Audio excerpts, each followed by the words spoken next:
Seawall inspection, City of Miami, April 27th. You can see a seawall that is a T-pile wall with a heeling in it and bowing in the midsection of the wall. There are some tiebacks, old tiebacks that were attached to the panels. You can see damage on the actual T-piles. These are very wide T-piles. You can see cap damage in two sections. One is on the west side of the property, approximate length 15 to 20 feet long, and continuous cracks. There's a severing in the crack right there. You can see how the cap is pulled away. Some more breakage over here. This pile also shows damage with the vertical cracking. Again cap damage right there, and there's a lot of cap damage also on the top side of this cap. This T-pile as well is the same as these horizontal crack.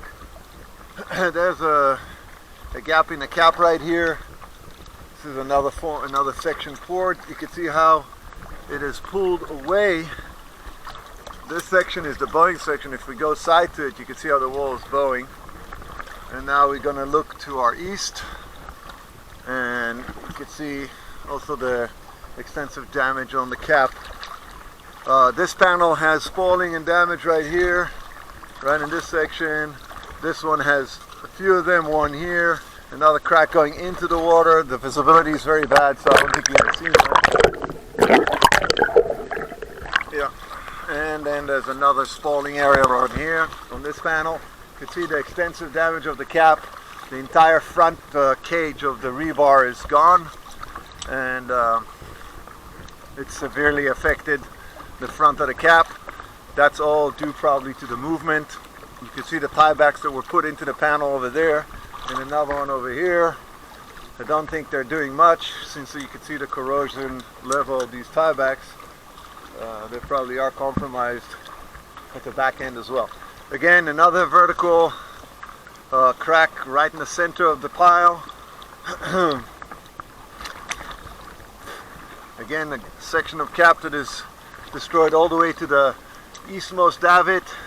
And you can see that the davit was poured separately than the cap, and you can see they never really roughed up the cap to create a bind between the davit pedestal and the actual cap. So that's clear to see over there. Right here again, break on the cap right as it comes into contact with the T-pile, and crack here, separation, crack here, hairline, and also horizontal cracks, hairline cracks. Coming to the eastmost panel, you can see these horizontal cracks and spalling, tieback, old tieback right here, and another horizontal cracks, hairline crack with almost the entire length of the panel. And then the last T-pile connecting both properties, the property to the east and the property we're inspecting, and you can see the multiple horizontal cracks and diagonal cracks in this T-pile. And just to give you a comparison to this seawall was the neighboring seawall, and this is the seawall we're inspecting. So definitely a lot of damage, definitely movement on the seawall. The seawall is not plumb, it is not vertical, and it is heeling towards the waterway. I'll take some photos and check the lower berm and the penetration to the berm. This inspection was conducted by Dive. Thank you.